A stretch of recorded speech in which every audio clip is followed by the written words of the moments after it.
Matthew Henry's Commentary on the Whole Bible. 2 Samuel 21. The date of the events of this chapter is uncertain. I incline to think that they happened as they are here placed, after Absalom's and Sheba's rebellion, and towards the latter end of David's reign. That the battles with the Philistines, mentioned here, were long after the Philistines were subdued, appears by comparing 1 Chronicles 18 verse 1 with chapter 20 verse 4.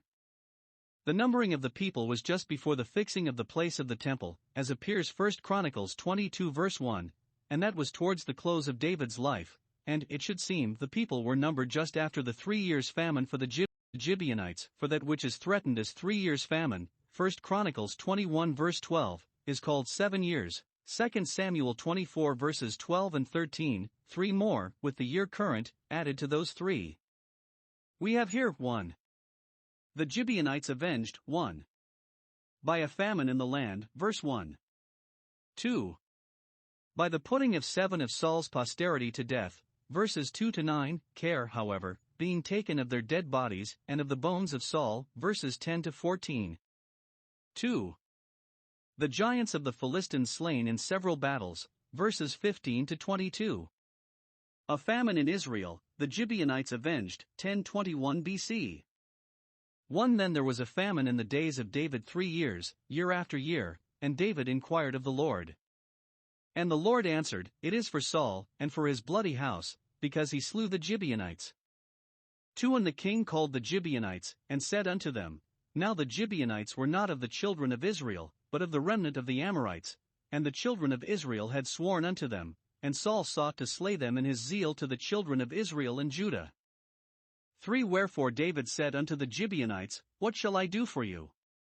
And wherewith shall I make the atonement, that ye may bless the inheritance of the Lord?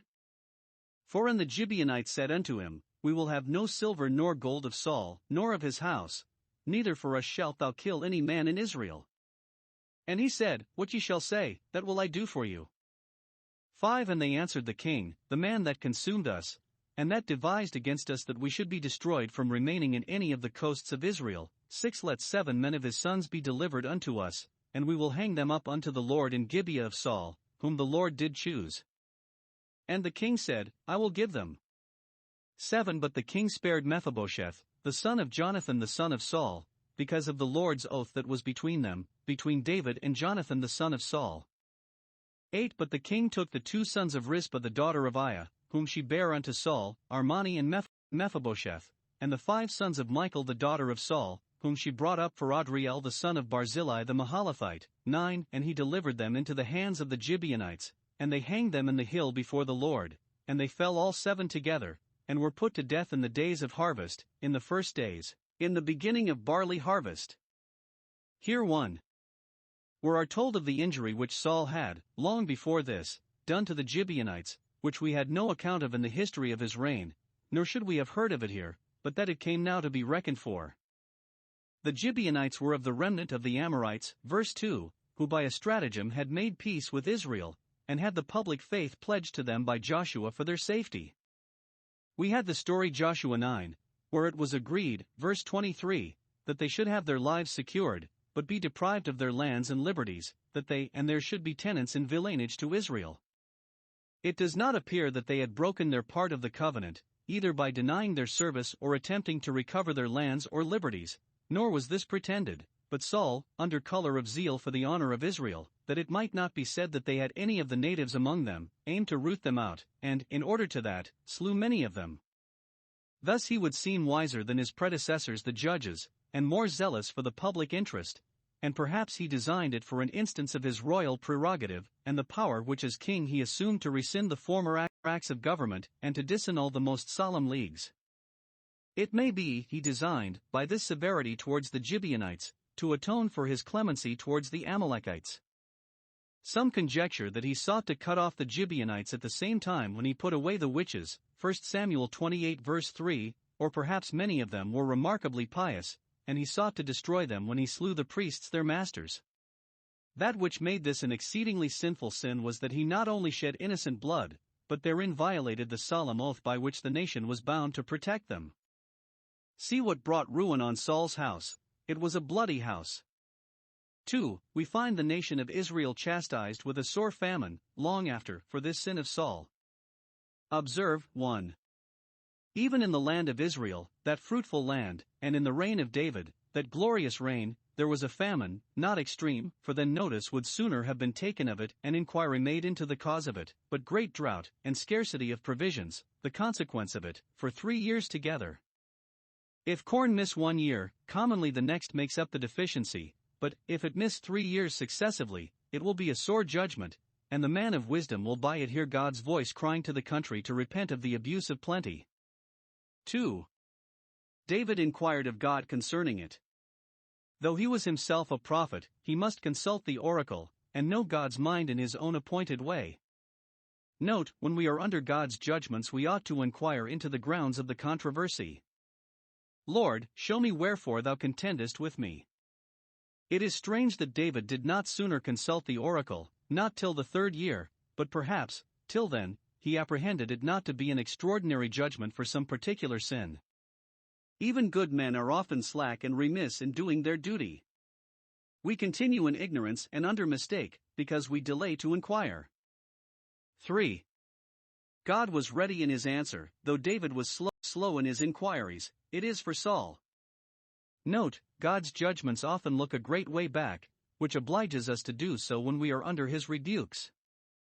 It is not for us to object against the people smarting for the sin of their king, perhaps they were aiding and abetting, nor against this generation suffering for the sin of the last. God often visiteth the sins of the fathers upon the children, and his judgments are a great deep. He gives not account of any of his matters. Time does not wear out the guilt of sin, nor can we build hopes of impunity upon the delay of judgments. There is no statute of limitation to be pleaded against God's demands. Nullum tempus occurret Deo. God may punish when he pleases. 3. We have vengeance taken upon the house of Saul for the turning away of God's wrath from the land, which, at present, smarted for his sin.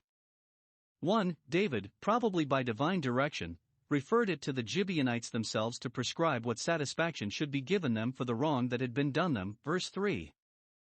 They had many years remained silent, had not appealed to David, nor given the kingdom any disturbance with their complaints or demands, and now, at length, God speaks for them. I heard not, for thou wilt hear, Psalm 38 verses 14 and 15, and they are recompensed for their patience with this honor, that they are made judges in their own case, and have a blank given them to write their demands on. What you shall say, that will I do. Verse 4, that atonement may be made, and that you may bless the inheritance of the Lord. Verse 3.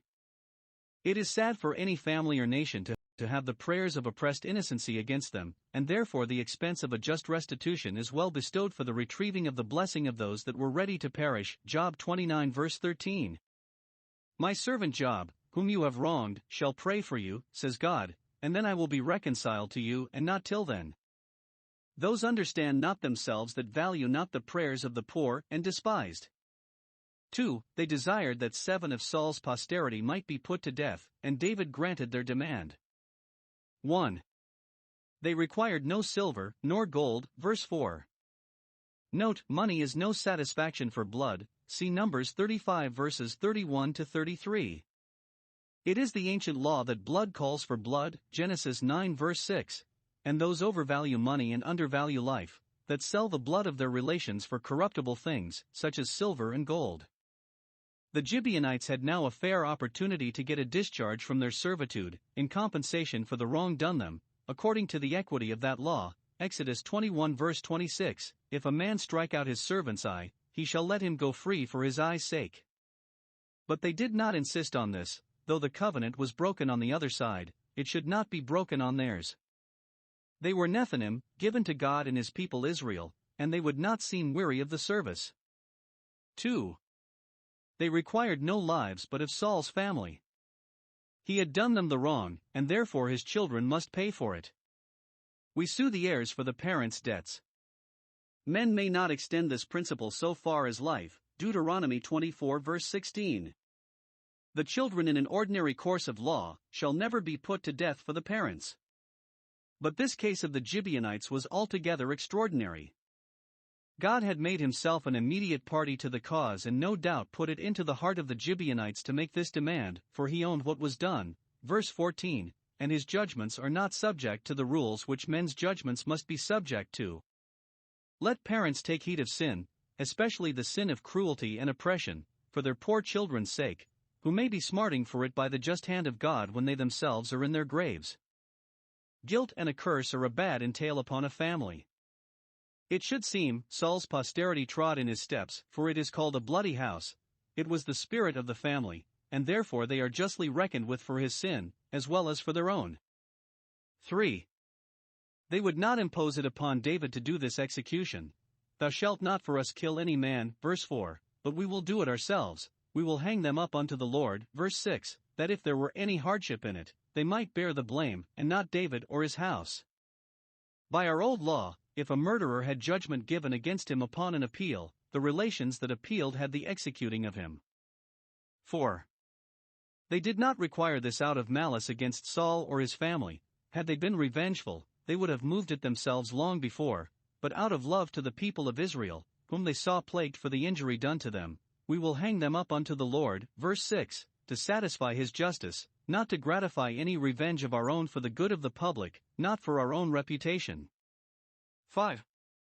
The nomination of the persons they left to David, who took care to secure Mephibosheth for Jonathan's sake, that, while he was avenging the breach of one oath, he might not himself break another, verse 7, but he delivered up 2 of Saul's sons whom he had by a concubine, and 5 of his grandsons, whom his daughter Merab bore to Adriel, 1 Samuel 18 verse 19, but his daughter Michal brought up, verse 8. Now Saul's treachery was punished in giving Merab to Adriel, when he had promised her to David, with a design to provoke him. It is a dangerous matter, says Bishop Hall upon this, to offer injury to any of God's faithful ones. If their meekness have easily remitted it, their God will not pass it over without a severe retribution, though it may be long first. 6. The place, time, and manner of their execution, all added to the solemnity of their being sacrificed to divine justice. 1. They were hanged up, as anathemas, under a peculiar mark of God's displeasure, for the law had said, He that is hanged is accursed of God, Deuteronomy 21 verse 23, Galatians 3 verse 13. Christ being made a curse for us, and dying to satisfy for our sins, and to turn away the wrath of God, became obedient to this ignominious death. 2. They were hanged up in Gibeah of Saul, verse 6, to show that it was for his sin that they died. They were hanged, as it were, before their own door, to expiate the guilt of the house of Saul, and thus God accomplished the ruin of that family, for the blood of the priests, and their families, which, doubtless, now came in remembrance before God, and inquisition was made for it, Psalm 9 verse 12. Yet the blood of the Gibeonites only is mentioned, because that was shed in violation of a sacred oath which, though sworn long before, though obtained by a while, and the promise made to Canaanites, yet is thus severely reckoned for. The despising of the oath and breaking of the covenant will be recompensed on the head of those who thus profane God's sacred name, Ezekiel 17 verses 18 and 19. And thus God would show that with him rich and poor meet together. Even royal blood must go to atone for the blood of the Gibeonites, who were but the vassals for the congregation. 3. They were put to death in the days of harvest, verse 9, at the beginning of harvest, verse 10, to show that they were thus sacrificed for the turning sway of that wrath of God which had withheld from them their harvest mercies for some years past, and to obtain his favor in the present harvest. Thus there is no way of appeasing God's anger but by mortifying and crucifying our lusts and corruptions. In vain do we expect mercy from God, unless we do justice upon our sins. Those executions must not be complained of as cruel which have become necessary to the public welfare. Better that 7 of Saul's bloody house be hanged than that all Israel be famished. The death of Saul's sons, 1021 BC. 10 And Rizpah the daughter of Aiah took sackcloth, and spread it for her upon the rock, from the beginning of harvest until water dropped upon them out of heaven, and suffered neither the birds of the air to rest on them by day, nor the beasts of the field by night. 11 And it was told David what Rizpah the daughter of Aiah, the concubine of Saul, had done. 12 And David went and took the bones of Saul, and the bones of Jonathan his son from the men of Jabesh Gilead, which had stolen them from the street of Bethshan, where the Philistines had hanged them, when the Philistines had slain Saul in Gilboa. 13 And he brought up from thence the bones of Saul, and the bones of Jonathan his son, and they gathered the bones of them that were hanged. 14 And the bones of Saul and Jonathan his son buried they in the country of Benjamin in Zelah, in the sepulchre of Kish his father, and they performed all that the king commanded. And after that God was entreated for the land. Here we have 1.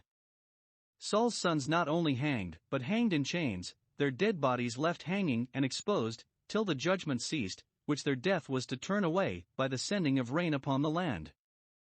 They died as sacrifices, and thus they were, in a manner, offered up, not consumed all at once by fire, but gradually by the air. They died as anathemas, and by this ignominious usage they were represented as execrable, because iniquity was laid upon them. When our blessed Saviour was made sin for us, he was made a curse for us. But how shall we reconcile this with the law which expressly required that those who were hanged should be buried on the same day? Deuteronomy 21 verse 23. One of the Jewish rabbin wishes this passage of story expunged, that the name of God might be sanctified, which, he thinks, is dishonored by his acceptance of that which was a violation of his law. But this was an extraordinary case, and did not fall within that law, nay, the very reason for that law is a reason for this exception. He that is thus left hanged is accursed, therefore ordinary malefactors must not be so abused, but therefore these must, because they were sacrificed, not to the justice of the nation, but for the crime of the nation, no less a crime than the violation of the public faith, and for the deliverance of the nation from no less a judgment than a general famine. Being thus made as the offscouring of all things, they were made a spectacle to the world, 1 Corinthians 4 verses 9 and 13, God appointing, or at least allowing it. 2. Their dead bodies watched by Rizpah, the mother of 2 of them, verse 10. It was a great affliction to her, now in her old age, to see her 2 sons, who, we may suppose, had been a comfort to her, and were likely to be the support of her declining years, cut off in this dreadful manner. None know what sorrows they are reserved for. She may not see them decently interred, but they shall be decently attended.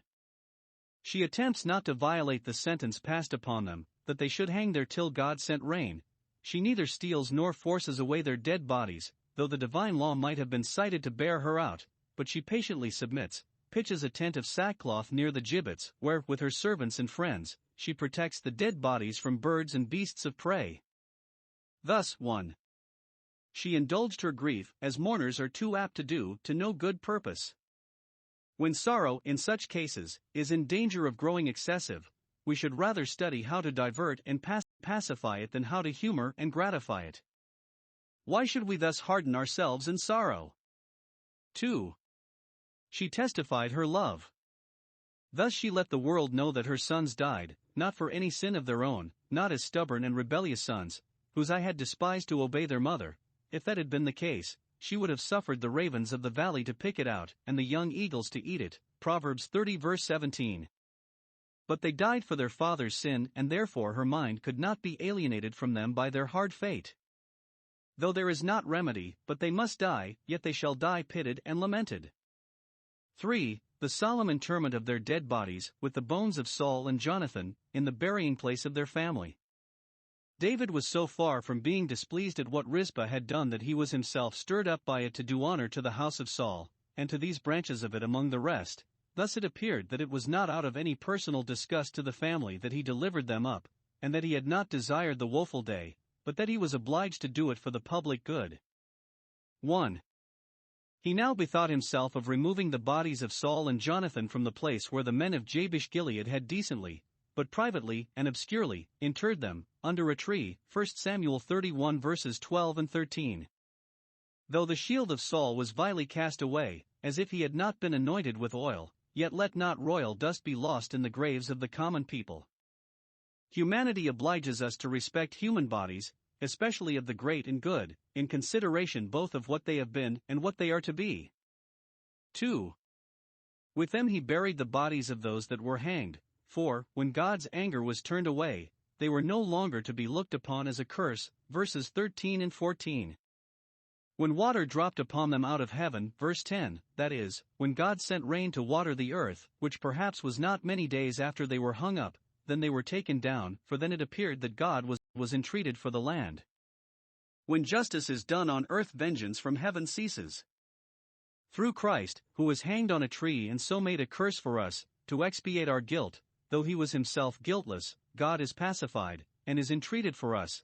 And it is said, Acts 13 verse 29, that when they had fulfilled all that was written of him, in token of the completeness of the sacrifice and of God's acceptance of it, they took him down from the tree and laid him in a sepulchre.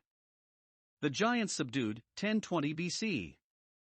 15 Moreover the Philistines had yet war again with Israel, and David went down, and his servants with him, and fought against the Philistines, and David waxed faint.